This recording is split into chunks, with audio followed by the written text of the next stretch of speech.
मित्रांनो, कल्पना करा तुम्ही एका अशा स्थितीत आहात जिथे तुम्हाला जगातल्या कोणत्याही गोष्टीची भीतीच वाटत नाही। ऐकून विश्वास बसत नाही ना? पण खरं सांगायचं तर हे पूर्णपणे शक्य नाही, कारण जोपर्यंत आपण माणसाच्या शरीरात आहोत तोपर्यंत भीती ही आपल्यापासून वेगळी होऊ शकत नाही। थोडी का होईना ती आपल्याला वाटणारच। पण विचार करा, जो व्यक्ती आपल्या मनातल्या त्या भीतीवर मात करतो तो तेवढ्याच मोकळेपणाने श्वास घेऊ शकतो आणि तितकाच मुक्तपणे जगू शकतो।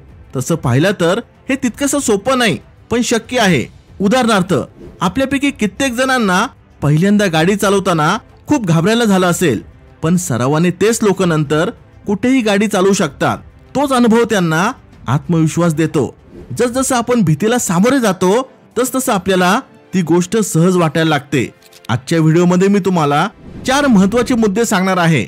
हे मुद्दे व्यवस्थित ऐकल्यानंतर आणि त्याची अंमलबजावणी केल्यानंतर तुमच्यातली भीती 80% तरी कमी होईल असे मला वाटते। हा व्हिडिओ तुमचे आयुष्य पूर्णपणे बदलणारा होऊ शकतो, त्यामुळे शेवटपर्यंत बघा। पहिला मुद्दा, शरीर आणि भीती। कोणत्याही भीतीवर मात करायच्या आधी एक गोष्ट समजून घेणं खूप महत्त्वाचं आहे, ती म्हणजे ती भीती नक्की येते कुठून। मित्रांनो, ही सगळी भीती येते आपल्या शरीरातून। हो, ही आपल्या शरीराची एक नैसर्गिक प्रतिक्रिया आहे। पण प्रश्न असा पडतो, हे शरीर आपल्याला एवढी भीती का देतं? तर कारण खूप सोपं आहे। आपलं शरीर हे नेहमी आपल्याला सुरक्षित ठेवायचा प्रयत्न करत असते। आपल्या शरीराची 2 मुख्य कामे आहेत, एक म्हणजे स्वतःचं संरक्षण करणं आणि दुसरं आहे प्रजनन, म्हणजे प्रजाती टिकवणं। ह्या दोन्ही गोष्टी टिकून राहाव्यात म्हणून आपलं शरीर काय काय करतं ते बघा। प्रजोत्पादनासाठी शरीर आपल्याला अधूनमधून काही लैंगिक म्हणजे सेक्सचे विचार पाठवत राहतं, जे नैसर्गिक आहे। आणि दुसरीकडे धोक्यापासून वाचवण्यासाठी शरीर सतत स्कॅन करत असतं की ह्या माणसाला काही धोका तर नाही ना। आणि जर त्याला कुठल्याही प्रकारचा धोका आहे असं जाणवलं तर ते लगेच तुमच्यात भीतीची भावना निर्माण करतं, कारण तुमचं शरीर हे आंधळ असतं। खरंच वास्तवात तिथे भीती वाटावी अशी परिस्थिती आहे की नाही हे त्याला माहितीच नसतं। ते फक्त तुम्हाला थांबवतं आणि तुमच्यात अशी भावना निर्माण करतं की एकतर तुम्ही मागे हटावं किंवा काहीच करू नये। उदाहरणार्थ, समजा तुम्हाला खूप तहान लागली आहे, मी तुम्हाला 2 ग्लास पाणी दिले आणि सांगितलं यापैकी एका ग्लासमध्ये विष आहे, तर तुम्ही काय कराल? तुम्ही तहानलेलेच राहाल, पण दोन्हीपैकी कुठल्याच ग्लासमधून पाणी पिणार नाही। हीच गोष्ट तुमचं शरीर तुमच्या सोबत करतं। त्याला जेव्हा वाटतं की तुम्ही एखाद्या धोकादायक परिस्थितीमध्ये आहात तेव्हाच ते तुमच्यात अशा रासायनिक प्रक्रिया निर्माण करतं की तुम्हाला भीती वाटायला लागते। ही भीतीची घंटा वाजली की शरीर तुम्हाला थांबवते किंवा सावध करते। आतापर्यंत आपण हे समजून घेतलं की आपलं शरीर आपल्या सोबत काय करतं, आपल्याला भीती का वाटते आणि ती कशी वाटते। आता आपण हे समजून घेणार आहोत की आपल्याला आपल्या शरीरासोबत आणि या भीतीच्या भावनांसोबत काय करायला पाहिजे। दुसरा मुद्दा आहे परिस्थितीजन्य भीती। मी शाळेत असताना एक दिवस शिक्षकांनी मला गाणं गाण्यासाठी स्टेजवर बोलवलं। जसं मी माझं नाव ऐकलं तसं माझ्या हृदयाची धडधड वाढायला लागली। आता मला इतकी भीती वाटायला लागली की माझे हातपाय गार पडले। मी माझ्या जागेवरून हलतच नव्हतो। सगळी मुलं माझ्याकडे पाहायला लागली। शिक्षकांनी मला पुन्हा विनंती केली, तेव्हा मला असं वाटलं की आता माझ्याकडे दुसरा कोणताही पर्याय नाही, मला जावंच लागेल। जसजसं मी स्टेजकडे जात होतो तसतशी माझी भीती सुद्धा वाढत होती आणि जसं मी माईक हातात घेऊन तोंडातून पहिला शब्द काढला तशी माझी भीती आणखीनच वाढली।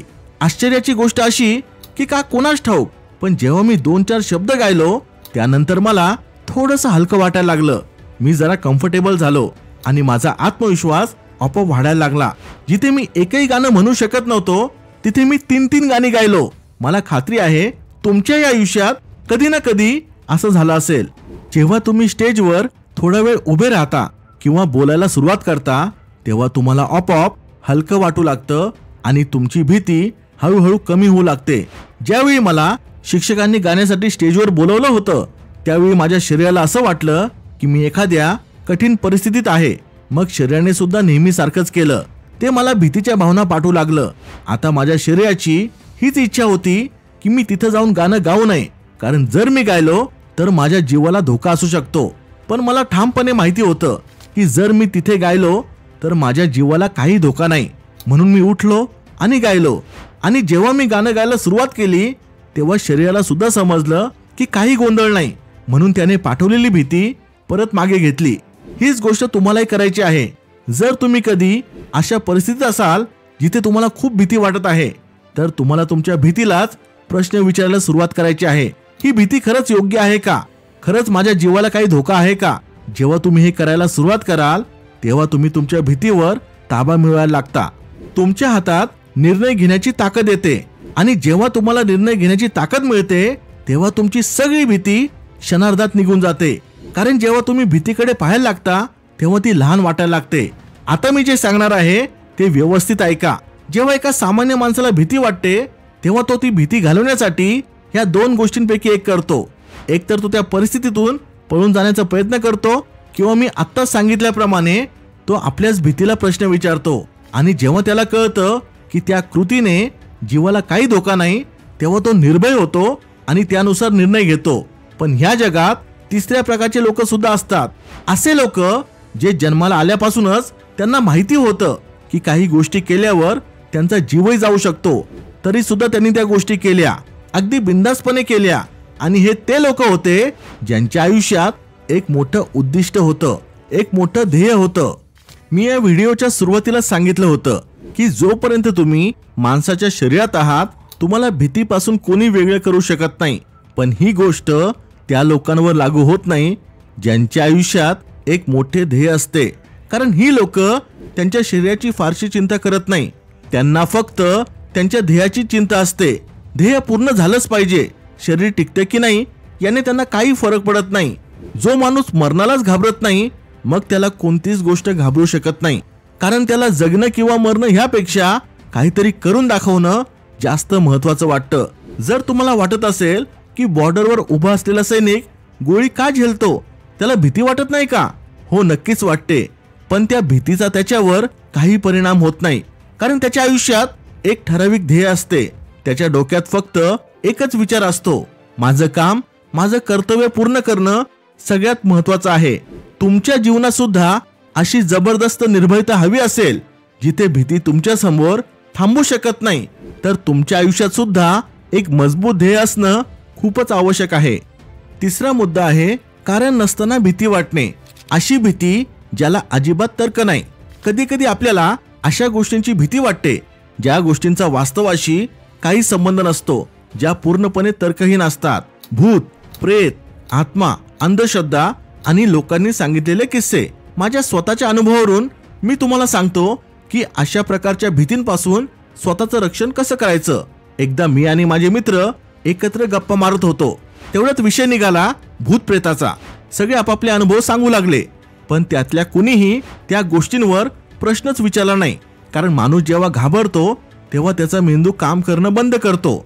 मग मी प्रश्न विचारायला सुरुवात केली. मी त्यांच्या तर्कहीन गोष्टींमध्ये तर्क म्हणजे लॉजिक लावायला सुरुवात केली. एक जण म्हणाला की त्या झाडाजवळ अमुक एक माणूस मेलाय आणि तिथून रात्री कोणी गेला की त्याचं भूत घरापर्यंत मागं लागतं. हे सगळं ऐकून लोक घाबरू लागले. हे ऐकून सगळे लोक घाबरले आणि विश्वास ठेवू लागले. पण मी विचारलं, जर तो माणूस मेलाय तर तो पाहू कसा शकेल? हे ऐकून सगळ्यांचे चेहरे असे झाले जसं मी काहीतरी विचित्र बोललो. तरी त्यातला एक जण म्हणाला, ते भूत आहे, ते बघू शकते. मग मी विचारलं, पण काहीही पाहण्यासाठी डोळे लागतात आणि जर एखादा माणूस मेलाय तर त्याचे डोळे तर शरीरासोबत नष्ट झाले ना, मग तो पाहतो कसा?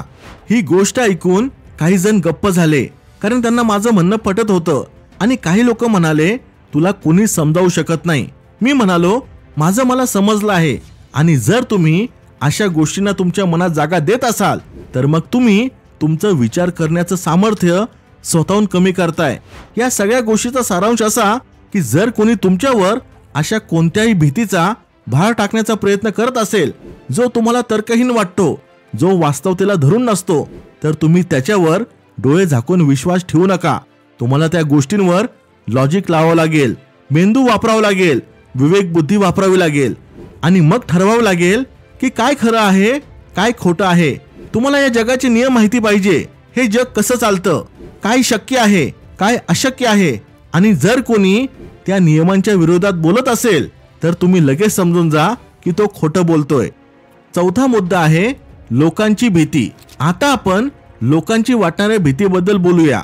जेव्हा आपल्या समोर कोणी आपल्यापेक्षा जास्त ताकदवान असतो तेव्हा आपण घाबरतो, किंवा जेव्हा आपण एखाद्या नवीन व्यक्तीशी संवाद साधायचा प्रयत्न करतो तेव्हा सुद्धा एक विचित्र भीती मनात घर करत असते. ही भीती आपल्याला तेव्हाच वाटते जेव्हा आपण माणसांमध्ये श्रेष्ठ कनिष्ठ उच्च नीच असा भेदभाव करू लागतो. त्यामुळे जेव्हा आपल्याला कोणी आपल्यापेक्षा शक्तिशाली वाटतो तेव्हा आपण त्याच्याशी बोलायला घाबरतो, आणि जेव्हा कोणी आपल्यापेक्षा थोडा दुर्बल वाटतो तेव्हा आपण न कळत त्याच्यावर आपली सत्ता गाजवायचा प्रयत्न करतो. पण इथेच आपल्याकडून एक मोठी चूक होते. ज्या क्षणापासून आपण दुर्बलांवर सत्ता गाजवायचा प्रयत्न करतो त्या क्षणापासून आपण ताकदवान लोकांना घाबरण्याच्या साखळीत अडकतो. कारण आपणच माणसात कुणी मोठा कुणी लहान असा भेदभाव निर्माण करतो. पण जेव्हा आपण सगळ्या माणसांना समान मानायला लागतो आणि असा विचार करतो की मी कुणाला दुर्बल समजणार नाही आणि कुणाला माझ्यावर सत्ता गाजू देणार नाही, तेव्हा आपल्याला कोणाची भीती वाटत नाही आणि कोणावर वर्चस्व गाजवायची इच्छा सुद्धा होत नाही. आपल्यापेक्षा दुर्बल व्यक्तीकडे बघताना आपल्या मनात करुणा आणि प्रेम निर्माण होतं, आणि जो आपल्यावर हावी होण्याचा प्रयत्न करतो त्याला उत्तर देण्याची ताकद आपोआप येते. मित्रांनो, मला खात्री आहे या व्हिडिओने तुमच्या मनातली भीती कमी करण्यास नक्की मदत केली असेल. व्हिडिओ आवडला असेल तर लाईक करून माझा उत्साह वाढवा. Thanks for watching. Stay blessed.